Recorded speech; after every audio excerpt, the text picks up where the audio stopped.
Major funding for NOVA is provided by the following: David H. Koch and Discovering New Knowledge. HHMI. and by the Corporation for Public Broadcasting, and by contributions to your PBS station from viewers like you. Thank you. We're 10 seconds away on take 2. Dave Ferrucci is a nervous parent. He spent the last 4 years building a revolutionary new computer, and it's about to face its biggest test in front of an audience of millions. Hello, my name is Watson.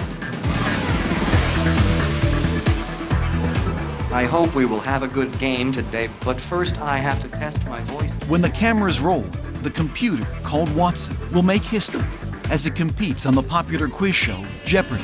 Jeopardy! It's frightening, right? I mean, it's a different experience. It's a very different experience for a scientist to sit here and have this happen live. 6, 5, 7, 4. Ferrucci has reason to fear. Watson is playing for a $1 million jackpot against the game's toughest competitors. Brad Rutter, Jeopardy's biggest money winner, and Ken Jennings, famous for winning 74 consecutive games. There's some contestants' pride. I want to beat my human competition, but as a species, I would like mankind to beat the big bad computer. Let's finish leaders of World War II. All right. This big bad computer is the culmination of 4 years intensive work. IBM has put Watson through hundreds of practice games with a stand-in host and real contestants. After Germany invaded the Netherlands, this queen, her family, and cabinet fled to London. Maria. Who is Beatrix? No. Watson? Who is Wilhelmina? That is correct. It's a human standing there with their carbon and water versus the computer with all of its silicon and its main memory and its disk. It seems like it should be easy for the computer to win with its enormous memory and processing power. But the human brain makes an intimidating opponent, especially on Jeopardy! Jeopardy questions are tricky. They have puns in them, they have little jokes in them. Just understanding the question is a pretty big deal. This trusted friend was the first non-dairy powdered creamer. Watson? What is milk? No. Maria? What is coffee made? Thank you. Humans communicate very fluently in natural language, and that's where computers struggle dramatically, right? Now, Watson is on the verge of conquering that challenge. Here we go. A garment worn by a child, perhaps aboard an operatic ship. Watson? What is pinafore? Yes. How did you get that? If Watson wins on Jeopardy! It will be a major breakthrough in a quest that's gone on for decades. The audacious dream to build a machine as smart as a person. The quest for artificial intelligence. AI. I am Electro. My brain is bigger than yours. When we started doing AI, the goal was, why can't we build a person? We all know how to make people, that's easy. What if we could build one out of silicon? Pioneers drew their inspiration from the world of science fiction. As a child, Isaac Asimov turns up, so here I'm an adolescent, and the robots, intelligent machines, are part of my life. At your service. Let's see about getting them built. In the early days, computers grew rapidly more powerful, quickly mastering complex equations. The first programs we wrote at MIT solved problems that only very educated people could solve, like problems in calculus and then algebra. The computer pioneers thought they were on a fast track to building human-like intelligence. I confidently expect that within 10 or 15 years, we will find emerging from the laboratories something not too far from the robot of science fiction fame. In the beginning, we thought, well, maybe 10 or 15 years and we'll have something that's really smart. In the beginning, people really were amazed at how much computers could do. When you see something is improving very fast, you simply assume it will continue improving that fast indefinitely. In the 60s, confidence was so high, it inspired one of the most iconic film characters of all time. Hello, Hal, do you read me? Do you read me, Hal? Affirmative, Dave. I read you. When I was a kid, I saw 2001: A Space Odyssey, and Hal was just the best thing ever. Open the pod bay doors, please, Hal. I'm sorry, Dave. I'm afraid I can't do that. You know, it was a murdering psychopath. Hal?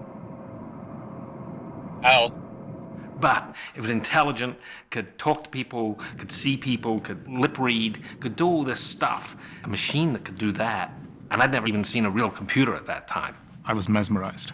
I was instantly mesmerized by the character Hal. There's this one part in the movie where one of the actors in the movie is sketching quietly, and Hal asks him, Have you been doing some more work? A few sketches. May I see them? He says, I'm sketching. And he says, can you show me the sketch? And he holds it up. Sure. Can you hold it a bit closer? That's when I got goosebumps, because that's such a human thing to say. I think you've improved a great deal. And I said, this is wonderful. What does it take? What does it take to build something like this? Bishop takes knight's pawn. More than 40 years after the creation of HAL, no one has answered that question. No real computer or robot has been able to interact with humans as seamlessly as Hollywood imagines. Tell me, what is love? The problem is our own human computer, the brain, a complex entity that's defied any attempts at replication. We just had no idea how sophisticated the brain was. The computer has always been king when it comes to calculation and processing huge amounts of data. Pen is in the pen. What's the middle letter? E. Excellent. But simple skills that humans master early in life, like understanding language or recognizing objects, continue to baffle researchers. You know, people vastly misjudged how subtle we are when we're intelligent. People just hugely underestimated that. But the dream of building a computer that could talk and match wits with humans never really died. And a few years ago, a new plan was hatched, sparked by an unlikely event. This is Jeopardy! In Wagner's operas, this eldest Valkyrie is stereotypically dressed in a horned helmet and breastplate. Ken? Who's Brunhilde? Correct. In 2004, Ken Jennings' 74-game winning streak on Jeopardy set the country abuzz and caught the eye of an IBM executive while out to dinner. All of a sudden, the entire restaurant cleared out to the bar that I'm sitting at to go see Ken Jennings. This Grand Ole Opry comedy star used to wear a straw hat with the $1.98 price tag still attached. Ken. Who's Minnie Pearl? Minnie Pearl. Howdy. Funny hats for Charles Lickel wondered if a computer could ever play as well as Ken Jennings. So he pitched the idea to some of IBM's top scientists. For the ones that knew Jeopardy, they said, Charles, that's just too hard. I think the prevailing view was, these questions were difficult to understand, difficult to even comprehend what was being asked. Yeah, I was like, no way. I was like, no way. But one researcher, Dave Ferrucci, was intrigued. My view was, maybe this isn't as completely impossible as we think it is. And now, for over 40 years, Jeopardy has been pop culture's IQ test. Clues are given as answers, and contestants have to respond in the form of a question. Mother's 1600. It's a larger vessel that guards and supplies smaller ones. Christina. Was a mothership? Mothership, yes. The show's central conceit is a little syntactic reversal whereby they give you an answer and you supply a question. You don't say, George Washington, you say, who is George Washington? To win, contestants need to be human encyclopedias. Because it's essentially everything under the sun. First in this round. You know the categories at the same second Alex tells the folks at home the category. One, you have to have a broad knowledge because we have 13 categories on each show. Kate, start. pH for 400. For the record, Thomas Edison invented the first practical one of these in 1877. Contestants also have to be fast. Ariel. What is the phonograph? Good. They typically have 3 seconds or less to come up with an answer. The mortar and pestle is a symbol of this profession. Ariel. What is a pharmacist? Pharmacist is right. To compete on Jeopardy, IBM's computer must have an enormous knowledge base because it will not be connected to the internet. But the far bigger challenge for the machine will be understanding clues, which can be extremely convoluted or obscure. You'll find this flower before pickle bottom in a line of handbags and bedding. And that would be petunia. Back to you, Ariel. There'll be a lot of puns, there'll be double meanings, and these were things that computers historically are terrible at. Human language is a minefield for computers. Consider this sentence. How's it go? I shot an elephant wearing my pajamas. Was I wearing the pajamas? Was the elephant wearing the pajamas, right? So there's different interpretations, different ways to parse the sentence. The word shot, what's really going on there? There's already ambiguity in there. It could actually be shooting, sort of a hunting shooting. If I'm a photographer and I'm immersed in that context, I may interpret that as shooting with the camera. Which one did I mean? So you have to look at the context. But a computer has no context. It's just an electronic brain in a box. In 2006, Ferrucci tackles this challenge, along with the best and brightest programmers from IBM and the country's top AI labs. The way we solve this is actually... To start, they run a test. We had an existing state-of-the-art system that people had worked on for a number of years, and we tried applying that to the Jeopardy challenge. They feed one of IBM's most sophisticated computer programs hundreds of Jeopardy questions, like this one. In 1698, this comet discoverer took a ship called the Paramour Pink on the first purely scientific sea voyage. The correct answer is who is Edmund Halley. The computer says, who is Peter Sellers? The computer ran a search through 1 million documents, looking for key words from the clue. It homed in on a description of one of the Pink Panther films, in which one character was a paramour, or mistress. The star of the movie? Peter Sellers.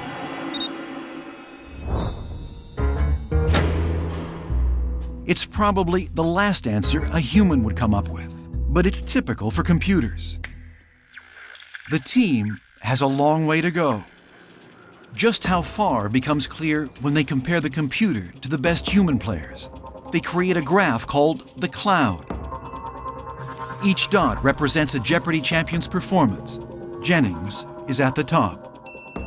What you see is a cloud that's around, they answer around 50%, the winners do, and they get around 90% correct. And where is the computer in this cloud? If we asked it to answer all the questions, it'd be getting 10% of the questions right. You can't go on Jeopardy like that. I mean, the best humans, they're 90%, 92%. We weren't even close. To win at Jeopardy, the team will need a whole new way to tackle human language, one that takes advantage of the computer's basic strengths. At its electronic core, a computer speaks a very simple language, binary code, on or off. But with that simple code, it can follow instructions and solve complex problems, once reserved for intellectual giants. It used to be the case that intelligence was chess, right? If you can play chess, that's intelligence. Computers have mastered the game. Chess is easy for computers because the rules are very well defined and very clear. The rules of chess are relatively simple, a board of 64 squares. Each piece, pawn, knight, queen, can move a certain way. And there's a single goal: take out your opponent's king. For humans, it is the ultimate game of strategy. The way computers play chess is not at all the way people play chess. We humans look at the board and have conceptual ideas like control the center, attack on the right. Very different from the way computers play chess. A chess-playing computer looks at virtually every possible move it could make, and every response, every way the game could play out. Computers play chess through searching a tree of moves down to a very deep level, looking ahead on every possible path, but they do it by brute force, by going 20, 30, 40 moves ahead and seeing all the bad things that can happen. A person can't look that many moves ahead broadly. This is the power behind the most famous chess game in the history of AI. When in 1997, another IBM computer named Deep Blue beat the reigning world champion, Garry Kasparov. The chess world champion walked away from the match, never looking back at the computer that just beat him. The victory makes Deep Blue look pretty smart. But is it? deep blue. It's only acting as if it's intelligent. It's not really intelligent in the way that we humans are. It's good at one thing. It's playing chess. It can't do anything else. There's no other understanding of the world. It's just about chess moves. This lack of understanding has hampered every computer program that's tackled human language. A perfect example is a program from the 1960s called ELIZA. ELIZA was one of the first programs that had anything resembling human conversation. It was a dialogue. You type things in and type things back. How do you do? Please tell me your problem. I'm feeling sad. Then it types back. Did you come to me because you're feeling sad? ELIZA was programmed to respond like a psychiatrist, but it had no real insight. Instead, it followed simple rules and rearranged key phrases. So if I say, I'm dead, it responds, do you enjoy being dead? It doesn't have any understanding that dead is a different kind of condition. Really is just doing this sort of fill-in-the-blanks kind of pattern matching. Anyone who tried to solve the language problem hit the same brick wall: the computer's profound ignorance of what we take for granted every day. There's just so much more that we know that we don't know we know. I mean, just we know all kinds of stuff, like you press the up button in the elevator, that means it's going to go up. Or milk is white, or water's wet. I mean, there's just stuff that we know that we don't even realize we know. That's one of the things that makes it hard. All the common sense knowledge a human brain collects naturally seems much too complex to program into a computer. But that hasn't stopped one scientist from trying. So we have actually manually entered about 6 million rules. That's about 3% of what it's going to need to know in terms of actually spanning what you and I would call human common sense. For the last 25 years, Doug Lennott has been leading a team trying to create human-like intelligence by teaching a computer common sense, rule by rule. The program is called Psych, and at headquarters, the walls are covered with logic diagrams. In a way, the magic of this, the power of this, is if you just tell it each rule one by one by one, and you give it general logical reasoning capabilities, that's all you need to do. So far, Psych has 6 million rules and can answer a lot of common sense questions, like this one. Can.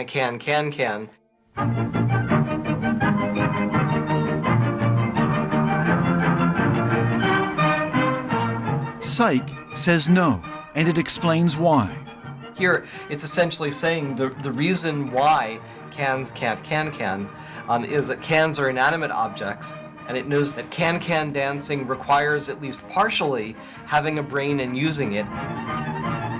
It's just enough for Psych to get the right answer for the right reason. 25 years ago, many experts considered rules and logic the best hope for building artificial intelligence. But it's become clear these alone are not enough. It's not just a matter of piling in more and more stuff. There are basic principles that we didn't understand. Putting in more and more stuff doesn't get you basic principles.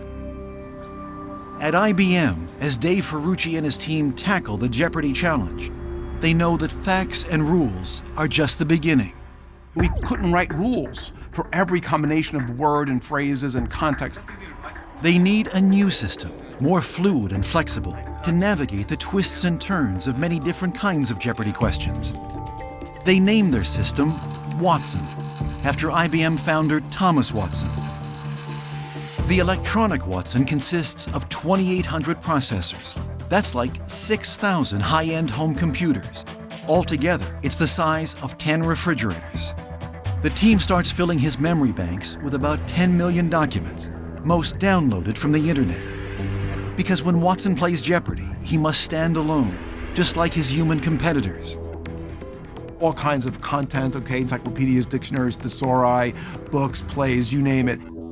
The entire World Book Encyclopedia, Wikipedia, the Internet Movie Database, much of the New York Times archive, and the Bible are just some of Watson's resources. And to build on Watson's foundation of data and rules, the team turns to a powerful tool in the computing world. It's called machine learning. Machine learning is just like human learning from examples. Before, people would just write rules by hand. Nowadays, it's all based on examples. To understand how machine learning works, consider for a moment the letter A. What if you had to describe it to a computer? It's a real problem faced by the US Postal Service, whose computers must decipher all kinds of addresses, printed and handwritten. We all know what an A looks like. I know when I see it, but there's just way too many different types of A's. There are fonts where the A is just a triangle pointing up, right? That's an A. Pretty quickly you realize there is no simple set of rules that you can write down currently for a program to determine whether a letter is an A or not. Humans might not be able to come up with the rules that reliably identify all kinds of A's, but it turns out a computer can do it for itself, if you give it enough examples. The way you do it is you just get an A, send it to the program, and say, that's an A. Here's another A, different one, that's an A. Here's another A, it's a different one, that's an A. Then you would give it another example, then you would give it another example, and you would do that 1,000,000 times. The computer hunts for patterns among all those examples, and it finds them. So the next time it meets a letter A, even one it hasn't seen before, it will recognize it. This is machine learning, and it's a crucial element of Watson's programming. The team trains Watson. But here, instead of letters, the examples are tens of thousands of old Jeopardy questions, along with a cheat sheet of all the correct answers. Using machine learning, Watson will hunt for patterns between the type of question, the correct answer, and the kinds of evidence that support that answer. Now, we do this over thousands of questions, so we come up with some way to weigh the evidence on average so that we come up with the right answer. Now, when he's faced with a brand new question, Watson uses what he'd learned from these patterns and declares his confidence in each possible answer. In the end, we get a list that says, here's the top answer, and we're 75% sure it's right. Watson has now become a complex architecture of rules, raw data, and machine learning that enables him to use statistics to choose the right answer. To test out this system, the team scours the halls for IBM employees who can play Jeopardy. And everyone squeezes into a conference room. In 1978, New Jersey monthly reporter Stephen Levy famously found this man's brain. Watson. What is Einstein's? Albert Einstein's, yes. The Fifth Amendment says that private property shall not be taken for public use without this. Watson. What is just compensation? Yes. With this new system, Watson surges into the winner's cloud. We took a huge jump with machine learning. Watson with a commanding lead, 24,863. We saw a huge jump in performance, and we were like, woo! Up to now, appearing on the TV show has only been a dream. But Watson is performing so well, Dave Ferrucci decides it's time to call Jeopardy.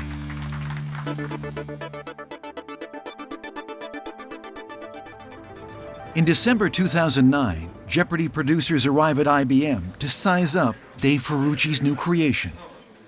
Like any human contestant, Watson must audition to earn his spot on the show.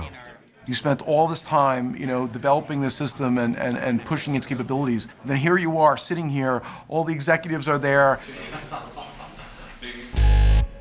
You hear computer, you think, well, of course a computer should have all the answers. You hear about Q&A technology, well, isn't this just a big search engine? And they're waiting to see, what really is going to happen, and you just don't know. You don't know. To impress the executives, IBM builds a makeshift studio, hires comedian Todd Crane to act as game show host, and brings in former TV contestants. That was one of the tensest days I've ever had, because we had never seen it play against Jeopardy players. Select again, Dave. And I remember, the day before, we're tuning everything. I was putting in the best strategy that we had. I was putting in the best stuff that we had. And I thought, well, this is just gonna kill him. Miranda. What is the Cats in the Cradle? That's correct. Is I Am the Walrus? Yes. What is Crocodile Rock? Yes. They were just like professional athletes. It was a really tough few games for us. In the first round, it seems that Watson is auditioning not for a game show, but a sitcom. Where do we go next? L underscore underscore underscore underscore over 1,000. There are suddenly unexpected bugs that need fixing. We weren't dealing with Roman numerals well, so it'll say like Henry V. We would say Henry V. In 1682, he came to the throne at the age of 10, along with his weak-minded half-brother, Ivan V. Watson? What is Peter? More specific? What is Peter I? No. Carrie or David? Carrie? Who's Peter the Great? That is correct. Peter the In Final Jeopardy, where contestants must place bets and write down the answer, things only get worse. No. Under the category Flags, the clue is, in a policy begun in 2002 as a symbol of the war on terrorism, U.S. Navy ships fly the 18th century flag with this four-word motto. You know a little bit something about 18th century flags. David, let's see if you did. What is the four-word motto we're looking for, David? What is "Don't tread on me"? That is correct. Let's see if Watson got it right. What is September 11th? Watson didn't recognize the word motto, and after scanning through millions of documents, he found the word terrorism associated with September 11th so frequently. That seemed like the best answer. By the time they break for lunch, it's Humans 2, Watson 0. And it's not clear if Watson will ever be ready for primetime. This was taking a risk for me in the sense that you're sitting here and saying, you know what, I think this is possible. And then you fall flat on your face and people say, well, we're never going to believe Ferrucci again. Did I expect to get fired? No, but maybe. But after lunch, the producers are treated to a different side of Watson. We came back and the third game was neck and neck, incredibly competitive. In Act 3 of an 1846 Verdi opera, this scourge of God is stabbed to death by his lover, Ottobella. Watson? What is Attila? Be more specific? What is Attila the Hun? Thank you very much. Attila the Hun, I'll take that. That afternoon, Watson climbs back in the game. Wordsworth said they soar, but never roam. This Brit, Watson? What is Skylark? That is correct. It's a device clamped to the wheel of a parked car with overdue tickets. That is correct. Watson? What is Boot? Be more specific? What is Denver Boot? That is correct. This African-American folklore laborer. Before I let that steam drill beat me down, I'll die with my hammer in my hand. Watson? What is John Henry? That is correct. Select again, Watson. It may appear that Watson has redeemed himself, but the producers are troubled by his erratic performance. Their verdict, Watson isn't strong enough for Jeopardy. At least, not yet. Why is Watson so erratic? To understand his weaknesses, you have to appreciate the complexity of the task. Consider this clue. Keanu Reeves had a Nokia phone, but it took a landline to slip in and out of this, the title of a 1999 sci-fi flick. The correct response is what is the Matrix? But how can Watson figure that out? First, he breaks down the clue into grammatical parts, identifying key words and phrases. Then, Watson's powerful search engines churn through millions of documents, including the Internet Movie Database. What we do next is we take these documents and we pull out candidate answers. And we'll pull out, okay, Keanu Reeves, that could be a candidate. We'll pull out Nokia, we'll pull out The Matrix. Other movies starring Keanu Reeves also become possible answers. We'll pull out The Matrix 2, we'll pull out Speed, Bill and Ted's Excellent Adventure, all this stuff. Whoa. And Watson pulls out other famous sci-fi flicks, like Blade Runner. And it generates hundreds of possible answers. With hundreds of choices, how can Watson pick the one answer that's correct? Next thing that Watson is going to do is going to take those answers and say, well, let's assume all of them might be right. So these are its competing hypotheses. Watson starts considering evidence for and against each candidate, using rules like a movie is sometimes called a flick. And we'll look at things like, well, it's looking for a flick. Is this candidate answer a flick? Is The Matrix a flick? Yes. Is Speed a flick? Yes. Is Keanu Reeves a flick? No. Right, so we're starting to learn something. Within a matter of milliseconds, Watson analyzes every possible answer in hundreds of different ways and scores each piece of evidence behind every answer in the list. That's a lot of scores. Problem is, you have all these different scores and they don't agree. You know, some of the scores are going to say the matrix is the right answer, some of the scores are going to say Keanu Reeves is the right answer, some are going to think Matrix 2 is the right answer. And a lot of scores think Blade Runner is the right answer because it shows up so often as a sci-fi flick. So you need someone at the end to listen to all these different votes and decide what's going to be the best answer. This is where Watson's machine learning kicks in. Having studied thousands of other Jeopardy questions and their correct answers, Watson has learned what evidence is important and what's not. What machine learning will start to do is learn how to weigh them differently and say, well, hey, questions like this, calling on a phone, not calling on a phone, not so important. This other stuff, do I have a sci-fi movie? Is the person named, the character in that movie? Very, very important for questions like this. In this case, he successfully weighs the evidence and identifies sci-fi flicks from 1999 starring Keanu Reeves. So he picks the one answer matching all those elements, The Matrix.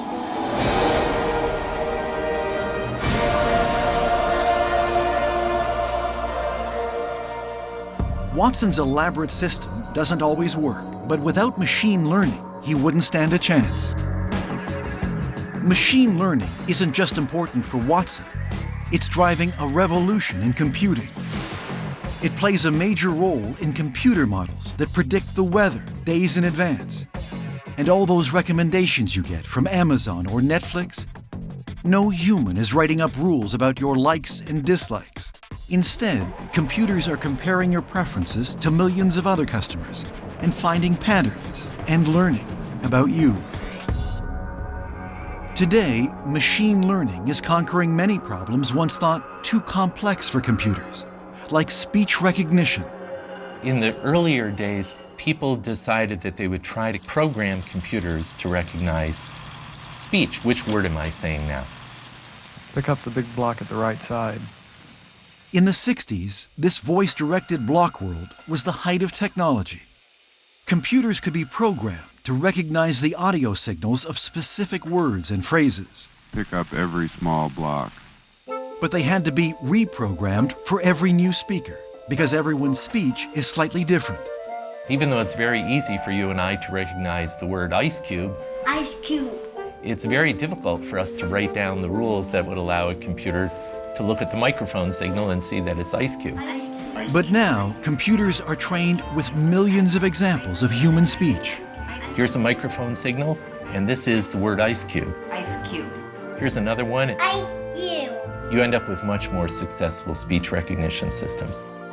Today, speech recognition software, though not perfect, is remarkably accurate and getting better all the time.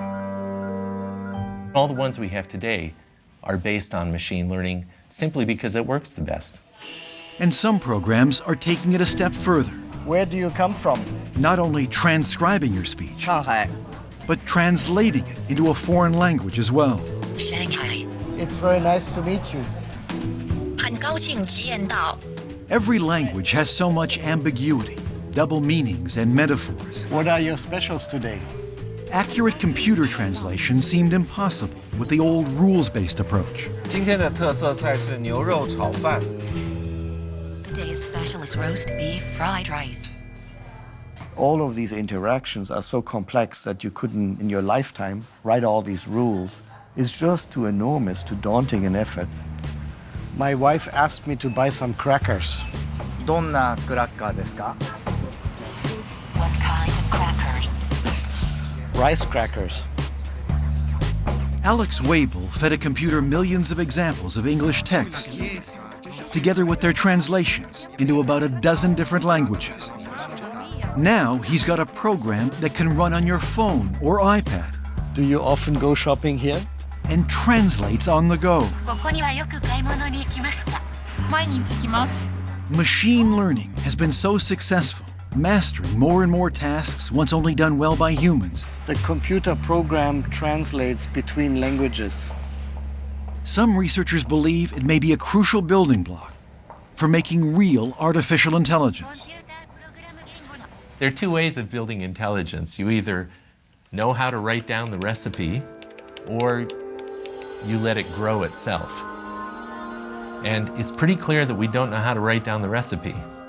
Machine learning is all about giving it the capability to grow itself. Some people find the idea of a machine that can learn threatening.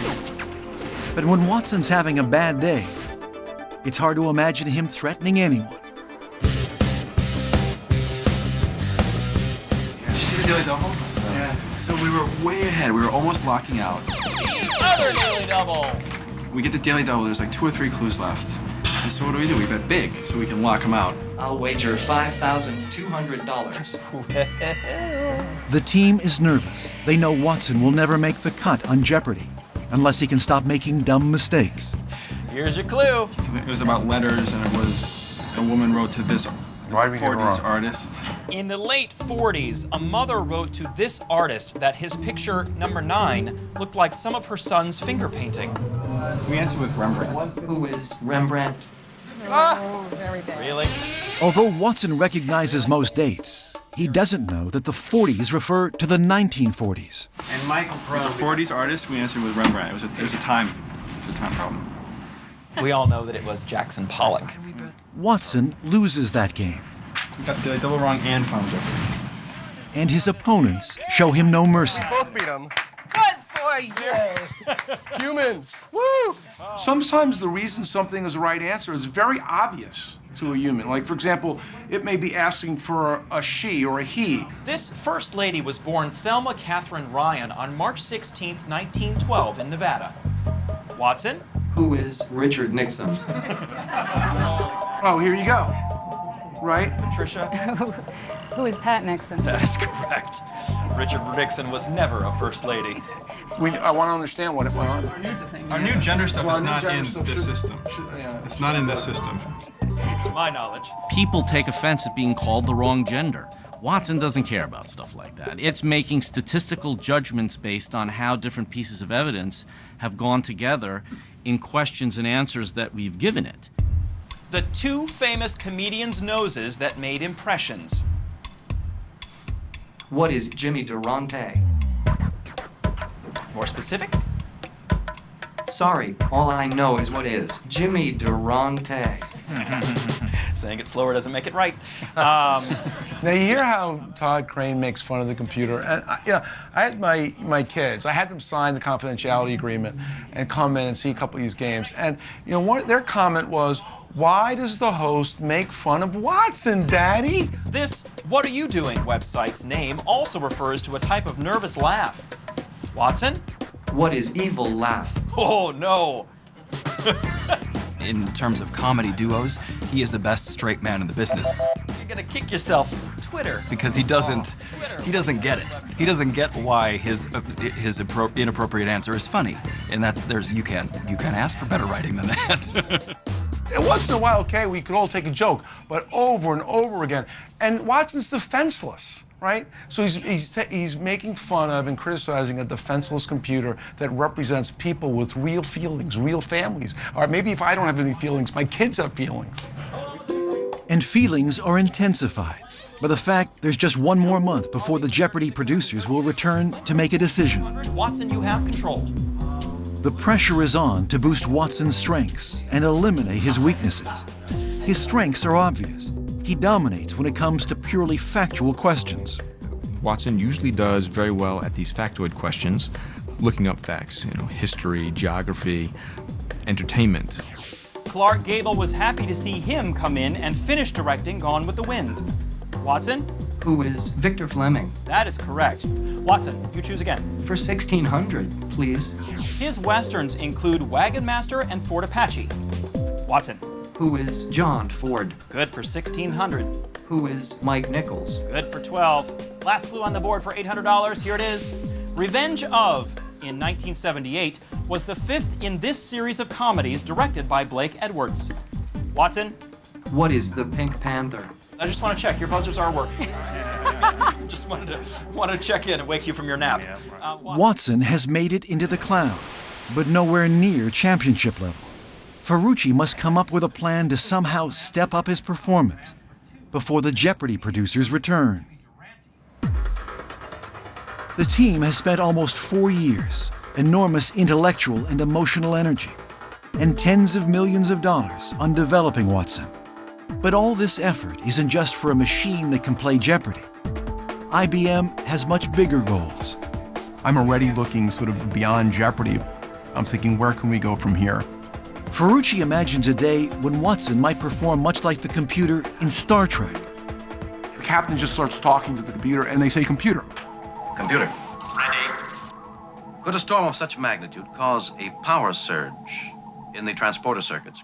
It's an information-seeking tool that's capable of understanding your question, creating a momentary interdimensional contact with a parallel universe. and dialoguing with you to make sure that you get what you want. Affirmative. Do you have one of those? I don't have one of those, right? You don't need to be a starship commander to find this helpful. In a world overflowing with data, intelligent expert systems that can answer vital questions have been the holy grail. Now, we could be close to a Watson MD. Think of it this way. There's a bunch of information, new diagnosis, new treatment options, new discoveries. Can anybody keep that all in their head all at once? A machine that could access and organize all that information could help doctors analyze symptoms and wade through piles of medical journals. It changes the paradigm in which we work with computers. That's the vision. How am I doing? I hope we will have a good game today, but first I have to test my voice to make Before that vision can be fulfilled, before Watson can even compete on Jeopardy, the team needs to get more bugs out of his system. One of Watson's most embarrassing weaknesses is he cannot hear. Instead, Watson receives each Jeopardy clue as an electronic text message at the same moment his competitors see it on the board. As a result, he doesn't know the other contestants' answers. Only the female of this equine pest of the family Tabinidae feeds on blood. The male feeds on nectar. Bill? What's a mosquito? No. Watson? What is mosquito? No. Harvey? What's a horsefly? Yes, thank you for not saying mosquito. Good job. Good for $2,000, Harvey. Ferrucci and the team have been working furiously to boost Watson's performance. As part of their plan, Watson will now receive correct answers electronically after they're revealed. If the fix works, it will be in the nick of time. The Jeopardy producers are back, and they're about to determine Watson's fate. You know, this was a measure of our progress, and we wanted to hear, yeah, you're there, you've made it. The new and improved Watson gets his first big test with a category called Celebrations of the Month. Administrative Professionals Day and National CPA's Goof-Off Day. Watson? What is holiday? No, that's not even close, really. Watson fails because he doesn't get that in this category the answer must be the name of a month, something his human competition quickly figures out. Arthur? What is April? What is April? April 18th is National I don't understand why we don't understand the question. I don't understand why. We don't understand the category, basically. D-Day anniversary and Magna Carta Day. But now he electronically receives these correct responses. Arthur. What is June? Good for 200. Can he learn from the answers? National. What Watson does here is it sees that, well, all the answers I've seen have been the month in which this thing in the clue occurs. Matt. What is November? Good for 4. So then it knows in the next clue to look for what month does this thing occur in. Celebrations for 6. Celebrations for 6. National Teacher Day and Kentucky Derby Day. Watson. What is May? Yes, you got it. Very nicely done, Watson. You figured it out. It took us 4. Thanks to the team's efforts, Watson is soaring higher in the cloud and now approaching the level of champions like Ken Jennings. Watson is on a roll.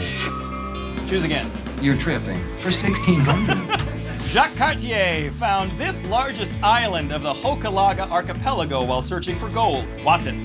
What is Montreal? Yes. Who is Zebulon Pike? Good. What is Providence? Aquarius, Texas. Beau Brummel. Watson. What is Chow? That was right and cute all at the same time. The Jeopardy executives have seen enough. I think we've gone from impressed to blown away. Very nicely done, Watson. Finally, Watson will get his chance on Jeopardy.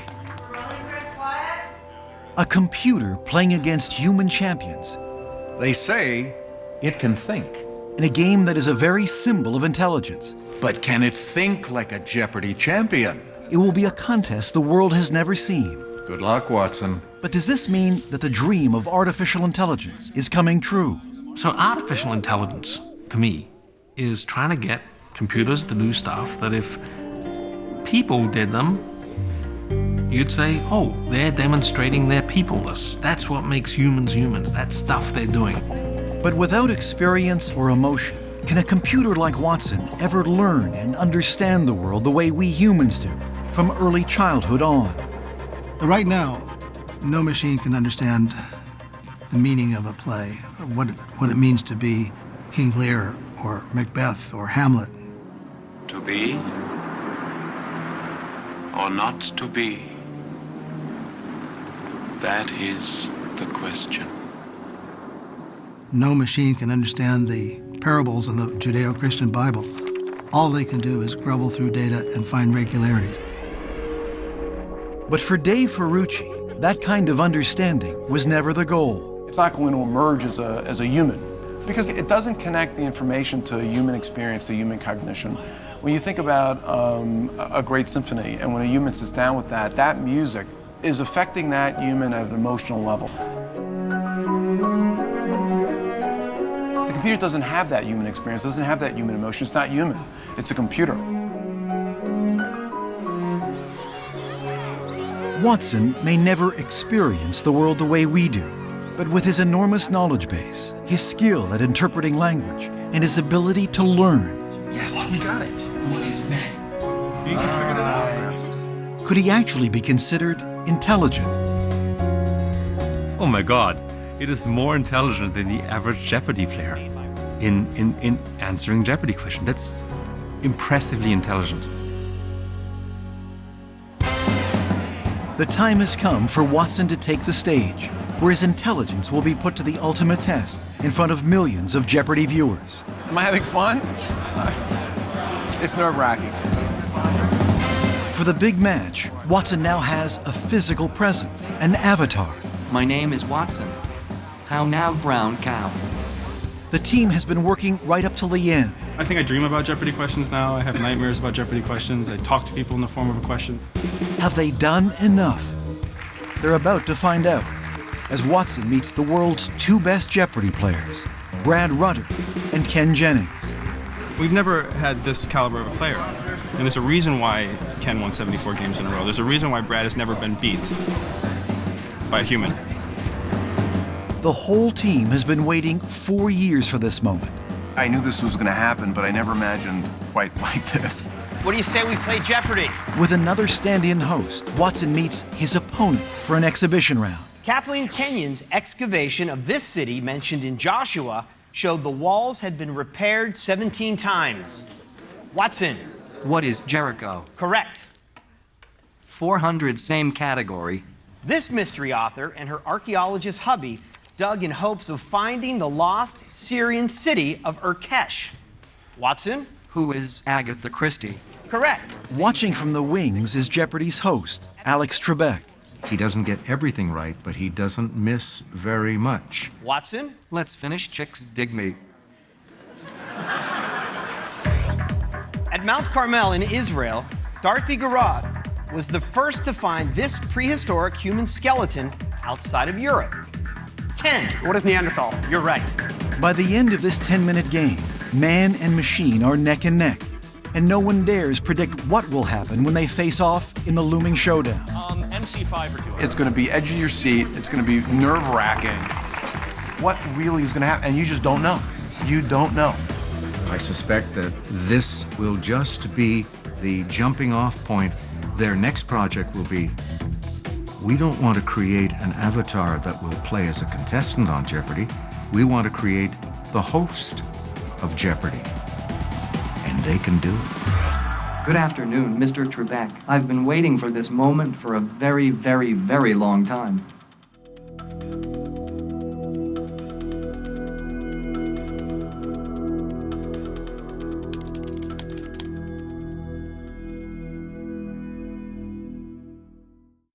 The exploration continues on NOVA's website, where you can find a Q&A with Watson team leader David Ferrucci.